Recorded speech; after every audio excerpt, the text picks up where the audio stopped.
All right, welcome in. This is the Coach Mark Gottfried Front Row Podcast. I am excited today because I've got a guest that I had the privilege of having a great dinner a few weeks ago, and we got to know each other pretty well. And in a short amount of time, boy, I tell you what, you can't. If you don't like this guy, you got something wrong with you. And so I've got Marcellus Wiley today. And quick intro: Marcellus grew up in Compton, California.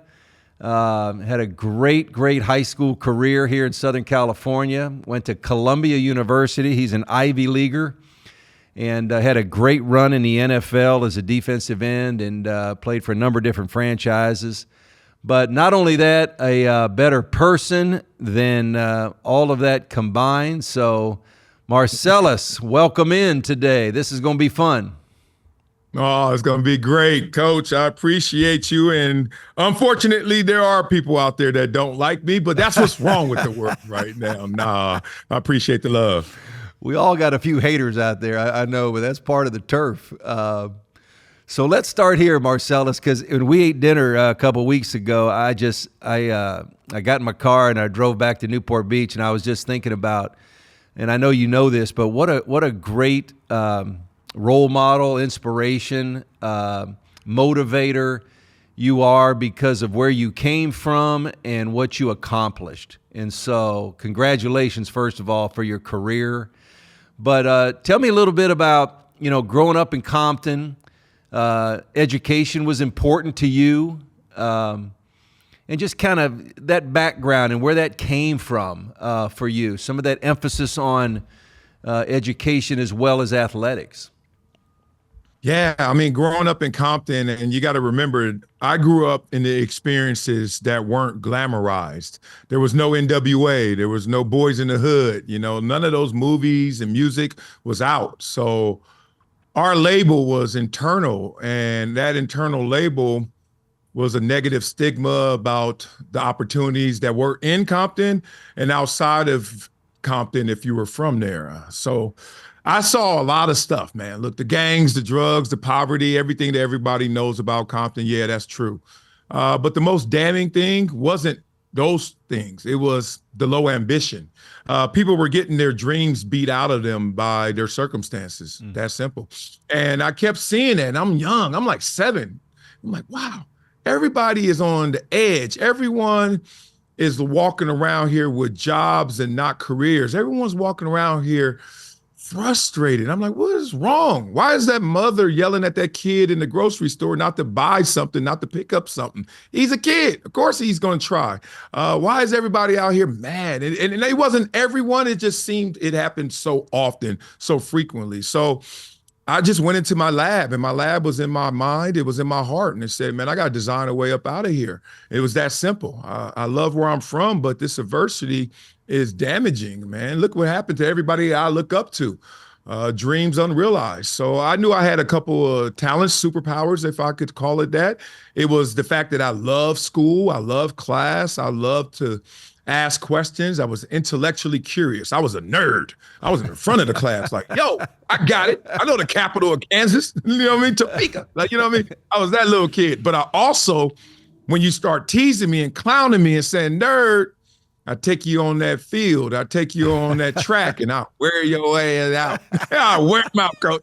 So now I'm the MVP and like the valedictorian, like the nerd MVP. So that was my balancing act, man. Those were my railroad tracks out of my circumstance. And I just stayed as disciplined as you could at being a youngster, man. And that was my focus. Marcellus, I've obviously coached for 33 years in college, and, we recruited a lot of guys, and nowadays, everybody's caught up in the 5-star, 4-star, 3-star recruits, all that kind of stuff. And, I learned over the years that sometimes, those guys miss it, and they miss it a lot, quite frankly. And, yeah. You're a guy, and you're an example of a guy that, maybe wasn't recruited at the highest level. You didn't have Alabama and Ohio State and everybody just pounding at you, and nowadays with NIL, you'd made a lot of money. But when you were coming out of high school, and talk a little bit about that, because for you to go to Columbia and choose an Ivy League school, from your background and where you were. Talk a little bit about that. And did that give you a little chip on your shoulder, possibly, that, dude, I'm as good as all these other people. I'm playing against them every day. I'm wearing them out. And, so talk to me a little bit about that, because that had to be an impact for you. Yeah, I never had a chip on my shoulder. One, I didn't want to be fully motivated, even slightly motivated by others. I was always internally motivated. I wanted to do it for myself. Like, I wanted to satisfy all of my work ethic. For me, I think it was a blessing in disguise being in that position. I think I was probably rated a 3.5, 4-star at that time, leaving high school. But going into high school, oh my God, I was a 6-star. It was insane. Like, I was getting recruited everywhere. Every high school coach would come up to me while I was at the snack stand when I was playing Pop Warner football or running track, put his hand on my shoulders with his old ashy knuckles. And I look, and I'm eating chili cheese Fritos, drinking my tiki punch, just saying, hey, how you doing? He's like, hey, where are you thinking about going to high school? And I'm like, probably Westchester, because I was on the track to go to Westchester, the busing program. He's like, yeah, well, over here, you know what I mean? We got a program. And, all right, man, leave me alone. All right. I mean, I was scoring 5 touchdowns a game. It was insane. So I get to high school, my 9th grade year, I get Osgood Slaughters, and my knees are on fire. Like, I am so uncoordinated, and I'm 14 with knee issues. I'm like Kawhi Leonard right now. I'm like, God dang, what's wrong with me, right? And I couldn't believe it. And it was God working on me, because he wanted me to know that football was fickle, that sports are fickle, the athletics are fickle, right? Don't use your body fully. Use your brain to get to where you really want to go. So use football as a means to an end. And literally at that point, I started to transform my mindset. And it used to go like, I used to be a football player like everybody else, but then I changed it. I became a guy who played football. That means I'm gonna use football as a means to what I really want, which are greater goals than just playing sports. So leaving high school, after I battled through that, I still was a really good player. I had Pac-10 schools after me, like Colorado State. Like, I was that level, whatever you want to call that, UCLA, Cal, et cetera. And I decided to have the best of both worlds. I said, why not go where they're highly ranked academically and as high as they can be ranked athletically? So that was my ranking in my mind. I was like, Stanford will be like #1 because they're a good football program, but tremendous academic institution. And I just started looking at it like that. U.S. News World Report, BCS. Where are you guys? And I landed on Columbia because that reputation, how it affords you intelligence. People just naturally think you're smart for no other reason but you attended that school. Not knowing your GPA, not knowing your major, nothing. And I said, that's the way I have to go. Being a big black jock in Compton where people were always judging me, I said, you know what? I got something up my sleeve. I'm going to throw him this monkey wrench. Marcellus, you got it right. And it's so impressive because just your journey and how you kind of came to that mindset. And were there people, I don't know if it was your parents, a coach, but if you look back when you were in that, 12, 13, 14, 15-year-old stage, who were the people that kind of helped mold your mindset? Because your mindset, in my view, is it's a tad bit unique. There's not a lot of people that think the way you just explained it. They see sports and basketball or football and say, man, I'm going to the academic part, whether I get B's and C's, who cares? My route is just athletically. But who helped mold you and kind of create that mindset for you? Yeah, for me, it was my Voltron. So, I was a big Voltron fan growing up, and those 5 little lions would form and come together and form Voltron. And good luck to you. Voltron's in the building, right? It starts with my mom. I was a mama's boy beyond. Like, I tried my best to always be around my mother, right there in her armpit. Loved her to death. She passed away in 2005, but that was my heart, my deep inspiration to go out there. Because my mother was a straight A student, 6'1", slim, looked like a model. As she aged, she got much bigger. But she was a person who had tremendous talent. but didn't realize it. Had a kid at 17, my older sister, and me at 19. So imagine a woman from Compton, 2 kids at 19. Let's just say that the odds are against you. So she was one. My father, who never pressured me. My dad would say one word, no matter how good or bad the game was. All right. Now, if I did well, it was all right. If I didn't do right, he'd be like, it's all right. That's it. That's all he did. He filmed every game and said, all right. And he let me go out there and be the one who had the passion, the work ethic. He allowed me to really create and cultivate the experience. Then you start getting to my sister, who was just so daring, courageous. My sister was not scared of anything. Very popular, funny, but really just went out there and made sure no one messed with me. So I could have a clear path to study and be the nerd or be the MVP and not have to deal with the gangs and all the bullying and stuff. My sister would handle that seriously. Then my grandmother was fearless, very wise, anti-PC. She was straightforward. She didn't give a damn who you were, what you were. As soon as she met you, she's telling you what she thinks. And if you don't like it, get out of her house. And if she in your house, she gone. Bye. Like my grandmother was it. And then I had a guidance counselor, Jerry Wood, who I wish I was in contact with. Facebook does me no justice. Every time I look, it's like 2,000 of them. But Jerry Wood told me when I came back from all my recruiting trips, she said, Marcellus, you have an opportunity to really change your life by the choice that you're going to make right now. And everyone is telling you to go to those football schools, but I know you're smarter than that. So why not go somewhere where they're going to actually support how smart you are? And that really threw me for a loop because everybody was telling me to go to the big school. Everybody. And I was like, I need somebody to listen to this inner voice that is telling me Columbia should be it. But it wasn't going to get supported outwardly. And she was the first one to do that. You know, Marcellus, you brought up some great points, and like my family's been so instrumental with me. My dad was a coach, my mom, they were both educators growing up, so education was always important. But, you know, for you, that family structure that you had there while you were growing up, you know, you mentioned your mother, your father, your sister, your grandmother, and now you're an adult, you have children, you're involved with youth sports, you know, all the things you've done in your life. You have to have a value for what that family unit did for you growing up. It had to be an impact for you. Absolutely. I run a foundation right now, Project Transition. You can go to projecttransition.org to understand what we do, which is educate and empower the youth on their journey from adversity to affluence. Like we decode all of the experience. And I'm not telling you what they just teach you in class. I'm telling you what really occurs in that journey to success. And one of our pillars is family, our first one.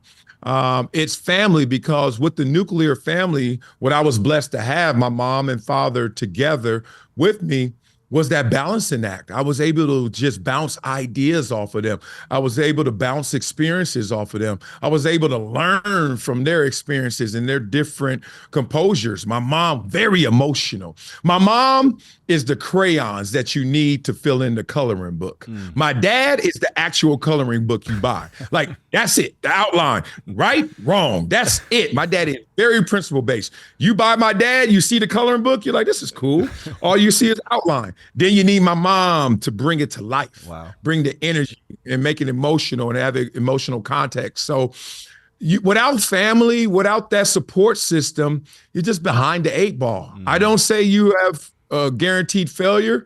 I just say that you're going to have struggles. You're going to have issues. You're going to have holes in your psyche. You're going to have holes in your heart, trying to cover them up with anger and pain because you feel like you weren't valued. The first thing you value in this world are your parents. They're your superheroes. They guide you through everything. And without that, and I know there are a lot of narratives out there and a lot of people will say, no, but, and I'm like, that's the problem, the but. There are some kids who don't have to deal with that experience and they just have a better chance of achieving their goals, but doesn't mean that anything's guaranteed. Marcellus, when you were growing up in Compton, and I've been to Compton many times, and I've recruited at all the schools. I've been to most every single one of them. And But if you look back and say, some of the kids you grew up with, that were your teammates or classmates or, Pee Wee football, and maybe they didn't have that structure. They didn't have that support group or that group that was encouraging them or kind of keeping them on the track. And I don't want you to mention names. And I threw out a bunch of guys we both mutually know, basketball guys and football guys that were just awesome, way back when you were in high school. But yes. I'm sure you probably have watched some guys that you might have said, man, that dude, if he would have just had some help, God, he would have been unbelievable. But they just couldn't put it all together because they just didn't have that support. They didn't have that support system. Did you run across some people like that you grew up with that might have fit into that category? Oh, absolutely, Coach. Absolutely. And I actually do use names. I use names and numbers. My coach told me one time, he said, hey, we're a team. But if any of you guys ever want to criticize the team, all I say is names and numbers. Don't be anonymous. Don't say we, don't say y'all. Say the name, say the damn number, all right? So I'm with that because it's all about a learning experience. I'm not here to shame anybody, but this is what it is. There was a guy by the name of James Gray growing up, beast in basketball, high school, state champions, I think, at Westchester. I played with him since I was 8 years young. He was one of the best players on our team as well. His name was Gumby. And Gumby didn't make it. But Gumby had his mom and dad there, but he also had an older brother, got caught up in the street life, lost his brother. He got fascinated a little bit with the street life. We lost Gumby in terms of his potential. And that dude could ball. Like basketball, silly. Football, damn good. I played with Stace Bozeman. Now, Stace Bozeman was one of, to this day, other than Deion Sanders and Barry Sanders on the football field, I've never been on the football field someone better at the sport than Stace Bozeman. It's insane. Support system, a little different. His mom was always there. I don't remember Pops. That may be me. That may be Pops. But I remember all of them always saying, man, your mama and daddy always here. And at first, when you're a kid, you don't think about that. You're like, yeah, I know. Give me some space. Move. Let me go. And then you start to realize they're always there, right? And every kid didn't have that. Now, I can give you the typical answer, which is true. I can look at a team picture from my first year, 8 years young, Inglewood Mohawks, Stace Bozeman, James Gray, myself, etc.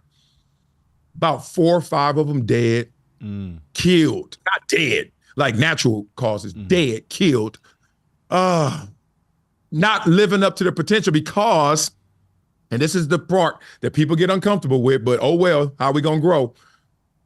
The rich get richer. Finish the sentence, y'all. The poor get poorer.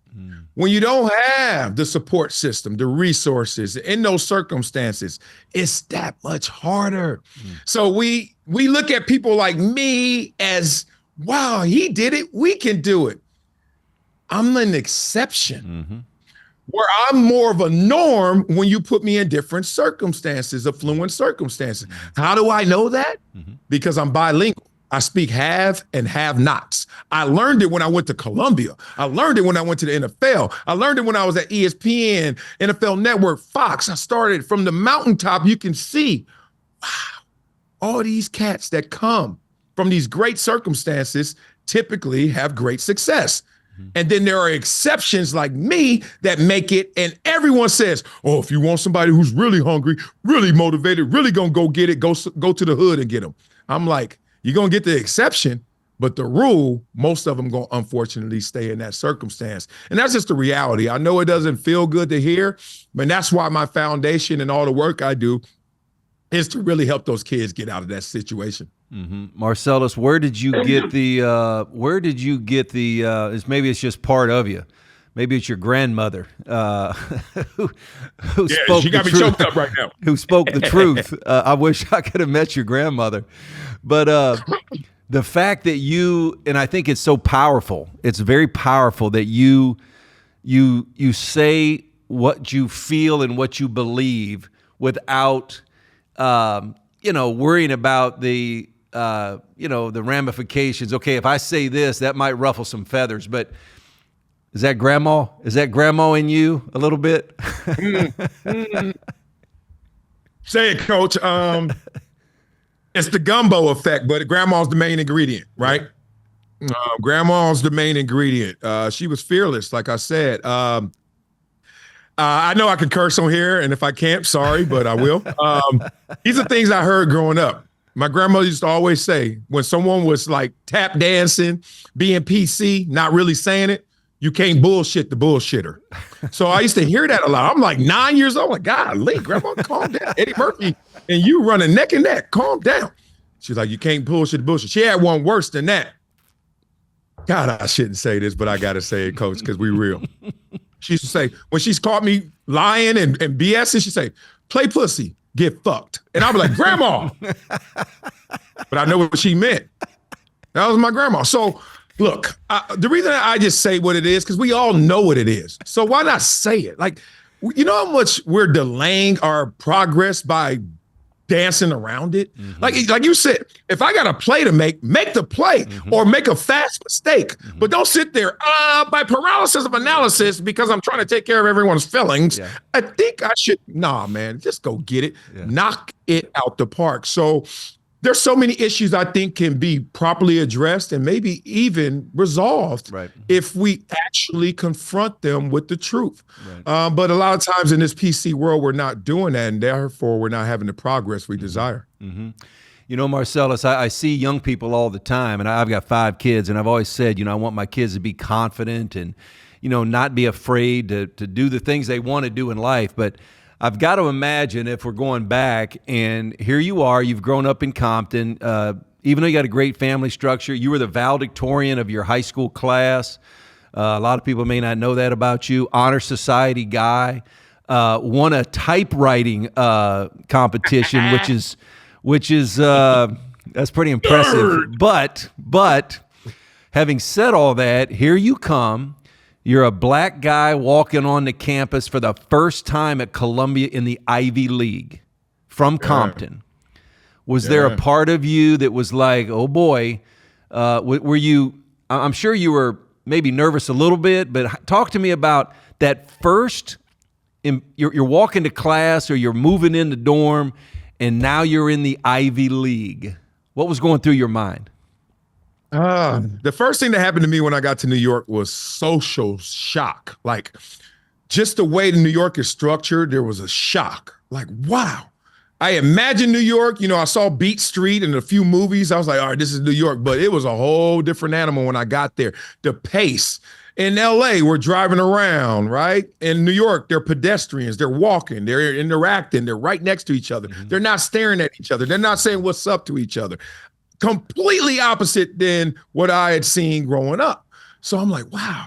The first time I'm in a bodega, which is nothing but a liquor store that sells fruit. And I'm like, what is this? And I'm in there and this guy behind me is just going off, but in Spanish. So you know how it goes. You don't want to really put them on full alert and blast and look dead at them, but you kind of like, going on. I turn around, a dude darker than me. I was like, wait.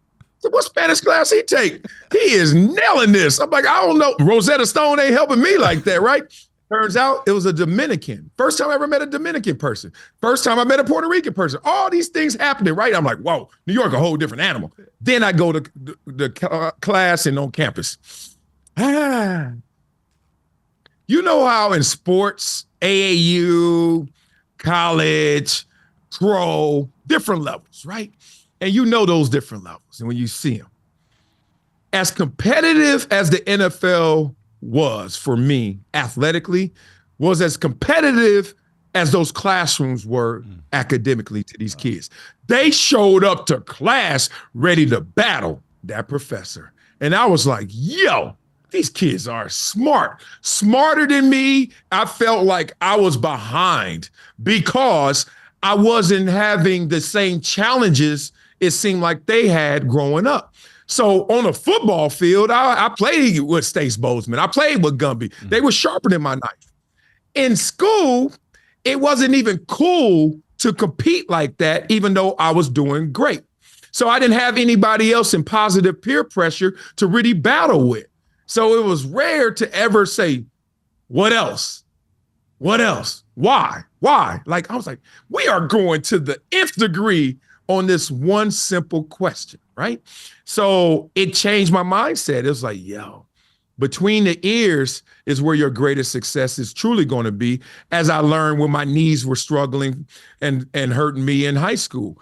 And so just being in the atmosphere, all these kids confident, some of them arrogant, some of them cocky, just like they were in sports. These guys were in the classroom because they knew they were going to make it. They knew they were going to be successful. You go to Florida State, everybody thinking they're going to the league. You go to the Ivy League, everybody thinking they're going to be millionaires and they're going to run a company. And it was no different. And I loved that because then I had two seeds planted in me. I can ball and I also got a brain. And that's what I try to do, have the best of both worlds. Was there ever a time early, like your freshman year, going back, because I've dealt with this so many times with kids, you know, and I've recruited them, coached them, brought them to campus. Maybe it's not going their way, and boy, they're calling home. Oh man, I probably maybe I need. Hey, I might have made a mistake, Mom or Dad. I need to get out of here. And so here you are again. You're at Columbia, and you're competing on the field, sports wise, which I'm sure your talent level was, you know, good. But you're still a freshman. You're learning. But then you're also competing in the classroom. And you're looking around the classroom at some people saying, was there ever a time for you where you were like, whew, maybe I made a mistake. Maybe this is too much. Or did you have that mindset like, no, I'm destroying this thing, man. I'm winning. Ain't no doubt. I mean, what was your mindset like early on, that first semester, freshman year?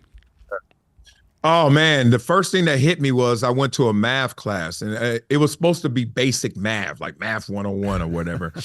And I'm in this math class, and I had AP calculus junior year or maybe senior year. But the point is, I maxed out in math at our school. There was no other class higher than the classes I was taking in math. I was a math genius in my mind. And I get to this basic class in math at Columbia. And I remember walking in, only football player, duh. Only black guy, okay, interesting. All Asian kids, okay, stereotyping. We're here. And I sit down next to this girl, and immediately she gave me that body position of like, nah, you ain't about to cheat on me. And I was like, we ain't even taking the test yet. But the notes. So the professor comes in, and he just, no pleasantries. No, hey, how y'all doing? Hey, welcome to the first day of basic math. What's your name? Where you from? Nah, he came in hot. He came in on fire. Wow, wow, wow, wow, wow. And I'm looking around, everybody just writing. And I'm like, oh, let me start writing. All right, I don't know what I'm writing, but I'm writing it.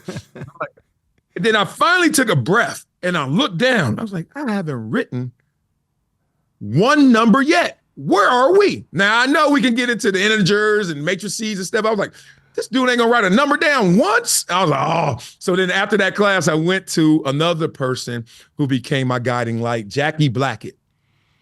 And she's like, so how was class today? I said, I was like, that math class, I'm not long for it. I was like, I am not long for it. So that was my first slap in the face of the academic competition of Columbia. I wanted to transfer. My junior year, I wanted to leave. I wanted to go to Cal. Well, a lot of my friends went to Cal. I worked out with them every summer, every break. I was doing better than them in our workouts. I was like, they are getting all this fanfare, all this attention. They're playing big time football, and I'm a better athlete than them, but they're getting all the love. And on top of that, Columbia, they didn't support you athletically like at other schools. They didn't, no athletic scholarship. We don't have tutors for you. It's like, dude, you are going to school and you are playing football, and get it with your muscle. Do it your way. I don't care. Like, it wasn't this whole training table and, you know, all that. We had weight program and stuff, but they weren't trying to look out.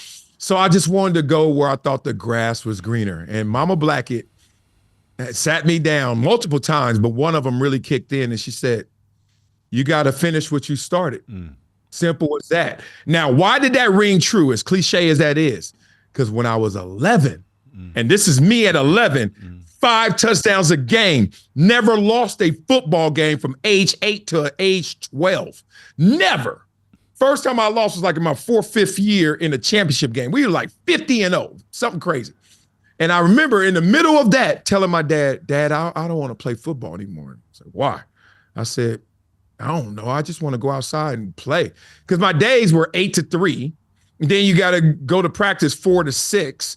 Then you got to squeeze your homework in there, try to watch Dukes of Hazzard, Transformers, Voltron, and Different Strokes. It's problems. And I'm like, I'm going to bed late. I can't do it all, Dad. I wanted to just hang out. I wanted to ride bikes. My dad said, finish what you started. And if at the end of the season you still feel this way, you'll never play football again. You know what happened. I finished what I started, and I ain't stopped doing it. That's how it went. Well, what a great lesson. And it's simple. It's interesting. Sometimes the simple things that are said like that are the ones that kind of resonate, forever. And, Marcellus, my oldest son, played football at Stanford. And, when I mentioned that he went to Stanford, and I know that he's benefited, just the name Stanford, it's like Columbia for you. Yeah. And as you played in the NFL, and, you're playing in the NFL alongside, guys that were from Alabama and Ohio State and Florida State and Clemson, and you're playing alongside those guys. How did the Columbia degree affect you? Because I know it opens eyes. It just does. It's an Ivy League. It's like my son was Stanford. It's a difference maker. How did you see that in the NFL as you played for over a decade? Yeah, I mean, there are pros and cons, like all things. The pros were the fact that everyone just thought I was smarter than them. Like, frankly, like my teammates, I went to all-star games. So let me start with the actual con that I had to overcome. The first one wasn't about anybody else and the perception of me. It was me conquering my fears. All-star game, East-West Shrine All-Stars, Stanford Stadium. We're in practice, and I have to go against a tight end, one-on-ones. And it matched up. I'm number 3. Number 2, number 1, I get to the front of the line. There's a dude, I forget his name, but he went to Notre Dame. And all I could look at was that helmet with those gold flakes in it. And I was like, dang. And he put his hand down in the dirt. I'm not lying to you, coach. I put my hand down in the dirt. And in that moment, I said, this it. I said, you belong? You better show them. Like, I'm not lying. Every rep, every push-up, every heel, every time I threw up was in my mind in that moment. And coach was like, boom. He blew that whistle. Whoa! And I hit that dude with all of the fire that I had 21 years built up from Compton to down. And I laid his butt down. And I was big, fast, strong. So, and then if you see a Columbia helmet, be careful. Don't underestimate. I'm coming. Right? And wow. Everybody, damn! And I was like, here we go. So I balled out that week. I balled out in the game, all that stuff. So I had to conquer that. Now, I get to the league, and cats are thinking I'm so smart. First meeting we have for player reps, which is usually the veterans, right? They go on that trip to Hawaii and learn all about the business of the NFL. They nominate me. I'm like, I'm a rookie. And they're like, no, you went to Columbia. We know you smart. You going. Y'all gotta have an election? Like, vote me in. They no, we forcing you to go. So I had to do that.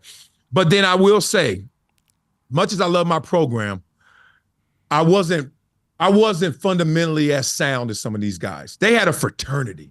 Like, guys from Florida State every year was cycled through, and they would just talk to their big brothers. And even when they weren't in the NFL, they were talking to their big brothers. And now they're in the NFL, they're just sharing knowledge that I didn't have anybody to share that with. Kind of like that nuclear family example. Like, I didn't have that support. So my moves, I had to learn my moves and had to apply them to the game. And it took me a little while, but I finally caught my stride and finally hit the ground running about year 3, year 4. It's interesting because, I go back like to my oldest son who went to Stanford, and the impact that when you say it, Stanford, when you say Columbia, when you just say it, it resonates with people. It gets their attention. And you've been able to take your career, Marcellus, and you had a great career in the NFL. You played a long time and did an amazing thing. But now you're taking that back and you're helping young people, and you're doing it, from your heart. You see these young kids. I've watched a lot of your stuff, and where do you think that came from? Just it's the desire you have to, you did some amazing things, but then you want to give to the younger people to help them. And a lot of people don't do that. They talk about it now. No, they talk about it. They talk about giving back. They talk about, there's a lot of talk out there, but what's impressive to me about you is that you're genuine. You're genuine in that you really, truly want to help people. Where'd that come from? Yeah. Tell me a little bit about that. Yeah, to your prior point of Columbia, it's shocking. Like, especially when I'm around like different demographics. So my super affluent friends, like the billionaires I know, or really rich people, or just like white people who are like, all right, I subscribe to some of these stereotypes, like we all do. They're like, oh, Marcellus, where you from? In LA. Oh, where from? In LA, Compton. Oh, okay. And where'd you go to college? Columbia. They can't even hold it. They're like, like, where'd that come from? I'm like, gotcha, right? It's the same way, like, like when Jeremy Lin had Linsanity, people like, part of the fuel was Jeremy Lin from Harvard? Like, what? Like, he out here eating? Like, look, I am a person that understands stereotypes and find the good in them. People don't, and they would get all their feathers ruffled, whatever, not me. So I laugh every time, every cocktail party I go to.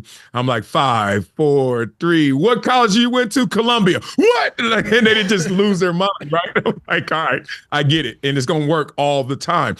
Now, in the NFL, in that experience, why am I, you said genuine, why am I really out here? I lead with my heart and my foundation because I was a fork in the road kid. Now, for different reasons, I was at that fork in the road.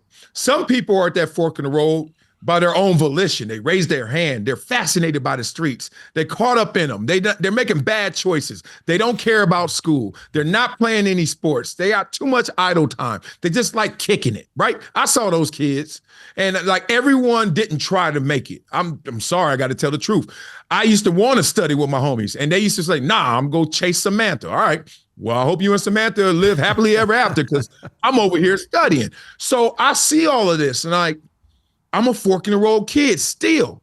That kid who's not even trying and me are in the same circumstance. I'm on welfare. I'm getting shot at. I go to games. They shoot up my football field when I'm doing jumping jacks. Yeah, real bullets hitting the dirt.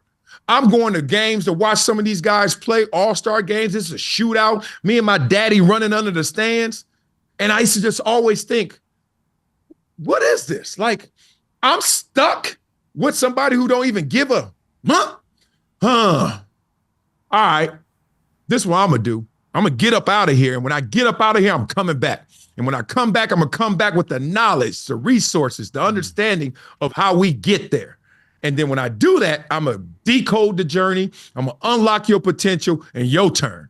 Okay. So every one of these kids, the ones who try, the ones who don't, I'm trying to give them the keys to success. And hopefully they take it and unlock their own potential. Powerful. That's powerful, Marcellus. I've asked some other people this question, and I'm going to ask it to you because I think you have 4 children. Is that correct? You have 4 children? Yes, sir. 4 children. I got 5. I got you by 1, so I outdid you there. But you went to practice one more time. So I've asked this question, and I'm really curious if, and I always say this to people, if you could gift your children characteristics, if you could just breathe, and as a parent, what happens to all of us sometimes, you want your children to have certain characteristics. Some of it's innate, some of them, they just have, they're more ambitious than others, or, they're better at certain things. But I always ask people, if you could gift your children characteristics, if you could breathe them right into them, and they had these 2 or 3 or how many ever, but for you, what comes to your mind if you said, man, if I could just give you this characteristic to your children, what would those be for you? Yeah, I think the concrete is identity. Like, I want them to know who they are, but more importantly, know who they're not. Like, you're not less than. You don't need a chorus for whatever you feel and think. If it's positive and it's the truth, you don't need someone to agree before you do it. My mom used to always say, you are enough. That was it. That's why I say stuff and people are like, oh, you said that? I was like, you thought it. I was just saying it. Like, I ain't scared to say it because I am enough. Like, I am the lead singer in this song. This is my life. I get one of these. I don't get a remix. Like, I'm about to sing. So I want them to have that. Beyond that, once they know who they are, and more importantly, not, I want them to be, I guess it's forgiving of themselves, of their experiences. Don't be too critical of yourself. It's a marathon. And I have these two really big cheerleaders in my head. And they have big pom-poms. And they always say, go Marcellus, go Marcellus. But these cheerleaders actually cheer the right way.